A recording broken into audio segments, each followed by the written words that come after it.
I brought together 100 players and put them up against Minecraft's greatest builder to test if the quality of a player can beat the quantity of players. As soon as the 100 players spawned in, they immediately got to grinding, and I was surprised to see that they were all working together. Bro, look at, we got like 10 people working on the same house right now. From the start of giant cities, medieval castles, and a Technoblade statue, these 100 players seemed determined to beat Quentin, the solo professional builder. Rather than just jumping straight into building, Quentin was replacing the landscape with stone to get a fresh start, and even made outlines with wool of where he wanted his eventual structures to be, like a true architect would. Although the 100 players seem to have made more progress so far, judging from Quentin's signature builds, you cannot rush perfection. This 1v100 competition will go on for the next 7 days. But in the meantime, let's push this experiment even further by seeing if 15 average players can make a better redstone build than 2 of the smartest. As soon as the 15 normal players spawned in, only a few of them had an idea of what to do. So most people are just looking at this like, huh? What's this dude doing? But as they reorganized themselves, they came together to unleash their inner IQ by building some different redstone builds, like a 3x3 door, a rainbow beacon machine, and a fascinating redstone boat. Alright, I think this dude right here is building like a redstone boat or something. Hey, if it sails, it sails. I mean, honestly, if it... Bruh. While the average players continued to work on their contraption convention, the best players Sloime and MapBat Wings were already showing off their genius. Okay, I started this competition, I kid you not, 2 seconds ago, and my man already has a barrel tower with some like wiring going on. I would expect nothing less than the man who's built a giant working 2048 machine, all with redstone. As each team continued grinding and the 24 hours came to a close, it was now time to see who created the better redstone build, starting with the 15 normal players. I spawned in a small room with various different levers, and after flicking one, a 3x3 door opened up behind me. Okay, interesting. I don't know where I am, by the way, but why? Why they do this, bro? Bro, what is going on? This is the most stupid thing. Oh, wait a second. This actually looks kind of cool. Oh my god. I don't believe that. I do not believe that for a second. Not only was there several counts of animal cruelty here, but they also fraudulently copy and pasted Torb's 1Hz redstone computer in the sky by using hacks. Surprisingly though, around the area were a few legit interesting inventions, which the 15 players came together to build. Like this redstone wireless lamp, a really powerful TNT cannon that destroyed these rockets, as well as a few other semi-complex limestone flying machines. But as I went to see what the pros MapBat Wings and Sloime had made to contest, I was completely blown away. Oh my god. Why is there so much different stuff going on? In just 24 hours, these fellas made Microsoft Paint inside Minecraft. And to see if it really worked, I needed to go Leonardo mode and make something great. I started off by selecting circle mode, then selected a thickness of 2 and a size of 3. I then chose where I wanted the circle to be placed, and then finally pressed the draw button. Oh my gosh. Bruh, I was not expecting it to be that good. I didn't know it was gonna be that big of a circle. I was trying to draw a dick. I knew I could make something great with this, so I reconfigured and went at it again. Oh, there we go. Hold up. I hope you're sponsored by Manscaped. Nah, it's just a turtle, bruh. Chill, you're weird. Next, I went ahead and tried one of the coolest features of the entire build, the line drawing tablet. I gotta give this man the best legs of his life. Oh, look at it go. Oh, we got him a good one. Give him that hind leg. Oh god. Oh god, we went too far. Stop! Stop! No! I drew in the rest of the 2 legs and it was finished. Although the 15 normal players did come together and build an interesting world, the quality of a player is gonna have to take the dub on redstone here. Now let's increase the player count and see if 3 of the best players can make a better, more functional base than these 20 average players. There they are. Oh my gosh, somebody's already... Are you kidding me? Who's this dude right here? Well, the normal players had a rough start. After a few minutes in, they really started to bring it together with a to-do list, some rough draft redstone builds, as well as an outline for their main base. Let's see what the best play... Oh my god. The way they already be doing stuff like this. Every time I'll leave and I come back and they got some scientific stuff going on. Unlike the 20 regular players who were just jumping into things, the 3 best players like Pingu and Sacred were planning out some different redstone contraptions for later implementation. This left each team to continue grinding out their bases for the next 24 hours. And this time, the normal players ended up having their stuff much more together. I'm gonna look behind me, it's gonna be epic. Oh my gosh, the pair turrets. Bro, they did this in one day. The 20 players transformed this whole island into a giant kingdom base with tons of different personality-filled builds and artwork scattered throughout. They even had some well-made redstone features like this gate to keep any intruders out, a very beautiful Technoblade memorial, as well as some interesting defense mechanisms. Bro, what is this? No way, they got cannons. Oh my god, look at this dude. He's defending his nation. Not only was the topside part of the base really well built, but they also had a slimestone elevator that led you to an underground mine with various different farms, storage, and even a mob zoo inside. Overall, an extremely creative base accomplished by these 20 players, but let's go see if the 3 best players could make something better. Bruh, I am getting the goosebumps right now. There is no way my man built this in one day, bro. Throughout the entire 24 hours, one of the 3 players, Horace Altman, grinded for 17 hours straight constructing and designing this beautiful jungle city. We've come to a gate, my friend. Open the gate.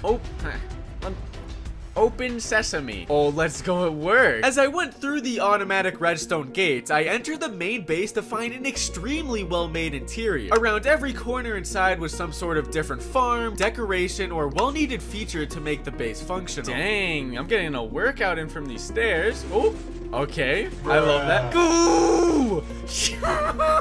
Let's go. Another door, bro. The doors are just like such a good touch. Love it, bro. Oh my gosh, it's so good, dude. And if all that wasn't impressive enough, look at this redeployable slimestone bridge outside that goes to this small little island. So I love the personalization on the other build. Like, there's so many different rooms, but like, how can you look at that and say that was built in a day? I'm gonna have to give it to the 3 pros for this. Another win for quality. But let's up the stakes to see if 5 of the most experienced players can make a more successful survival civilization than 30 normal players. Oh, these dudes spawning on the mountain though. The 30 players had spawned on a snowy mountain, which at first made it difficult for them to gather food and other natural resources. But this didn't stop them from making progress as they collectively worked together to become geared and set up base. Bruh, this dude about to hit up the nether? We need to slow down, guys. We need to focus on taming some of these donkeys. The team of 5 was also making some major progress after spawning in their diverse region and ransacking a village. And it wasn't a surprise